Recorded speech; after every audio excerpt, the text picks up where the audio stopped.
Hello my friends, today we're going to be showing more footage of the National Museum of African American History and Culture. And specifically we're going to be looking at the music section called Musical Crossroads. I actually had a different video planned for Black History Month, but unfortunately that had to be delayed. I'm not sure when that one will be done. In the meantime, I think this will also be nice. I'm not even sure if I'll be able to put this out in Black History Month, but either way, on Red Spirit Mass channel, it's always Black History Month.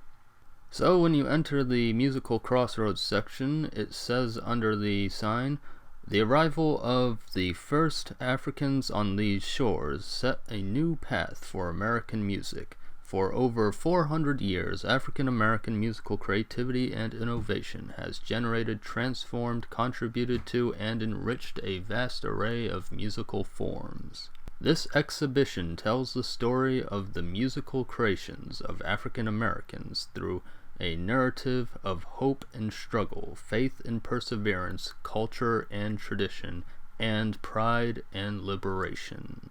By the way, when you enter this area of the museum, you will of course be hearing a lot of famous African American music, but for the purposes of this video, because I don't want a copyright claim, I had to mute the audio. I apologize about that, but that's just how YouTube is. Besides recording video while I was there, I also of course took a few pictures. On screen I'm going to put two pictures I took of what I felt were very important plaques. You should pause the video and read them. The one on the left is a summary of African music, and the one on the right talks about the very beginnings of African American music. If anyone is curious, my favorite black musician is Bob Marley. Favorite song is Three Little Birds. I love chill island music, pretty much.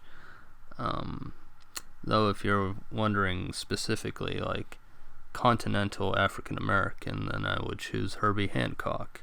Great jazz musician. And my favorite song of his is Watermelon Man. I know that's an odd name, but trust me, the song is awesome.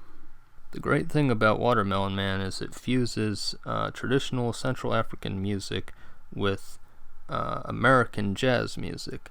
So it's really great. Check it out sometime if you've never heard of it. So yeah, when it comes to black music, my preference is reggae and jazz. Though if anyone's curious what my favorite rap song would be, it's Public Enemy's Fight the Power, which I know that makes me sound like an old man, but whatever.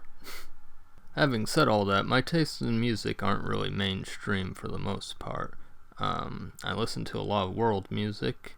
As you would expect, I listen to African music, but I also listen to such things as Tibetan music, Indonesian music, Indian music, Peruvian music, and so on and so forth.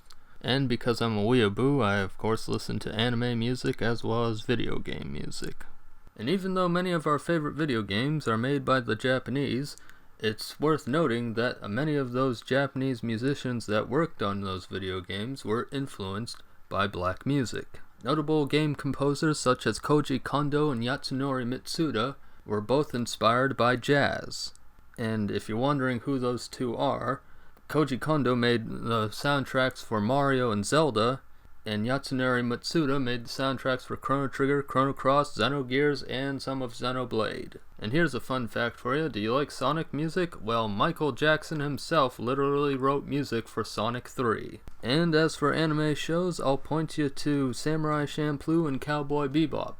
The ending song for Cowboy Bebop, by the way, is called The Real Folk Blues. And if you ever get a chance to watch an anime called Toppa Gurren Lagann, make sure you watch to the very end because it has a song called Row Row Fight the Power. Gee, I wonder where they got that from. So as you can see, black music, it started in Africa, it came to America and influenced most of American music, and then it went on to influence many songs from around the world.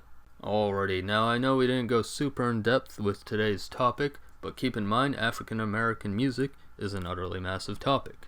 Anyway, today's video was more so meant as a casual video where I show you what I got to see at the museum. But I do of course hope you enjoyed my narration as well. If you're looking forward to seeing more museum footage, please subscribe for more, and also do me a favor and click that like button. And if you really want to help the channel grow, you can share some of these videos with your friends.